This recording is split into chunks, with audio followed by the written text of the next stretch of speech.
வணக்கம்.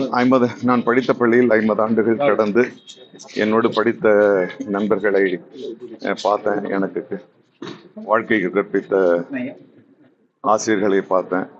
இந்த பள்ளிக்கு வந்திருக்கேன். வாழ்க்கையில வேற எப்பவும் கிடைக்காத ஒரு நெகிழ்வான ஒரு தருணம். இந்த தருணத்தினுடைய ஆரம்பம் நேற்று நடு இரவுல இருந்தே ஆரம்பிச்சிடுச்சு. காத்துக்கிட்டு இருந்தேன். இன்னைக்கு எல்லாரையும் பார்த்ததுல எனக்கு மிக மிக சந்தோஷம். ஆசிரியர்களுக்கு நன்றி செலுத்துறதுல அது ஒரு பெரிய ஒரு அது அந்த உணர்ச்சியை நான் விவரிக்க முடியாது. So it was a wonderful moments. நல்லது. ஒரு 50 வருட கால வாழ்க்கையை திரும்பி பார்க்குற ஒரு ஒரு வைபவமா அது இருந்துச்சு. பிளே ஸ்டோர் மற்றும் ஆப் ஸ்டோரில் இருந்து பாலிமர் செயலியை QR கோடு மூலம் பதிவிறக்கம் செய்யுங்கள். செய்திகளை உடனுக்குடன் பெறுங்கள்.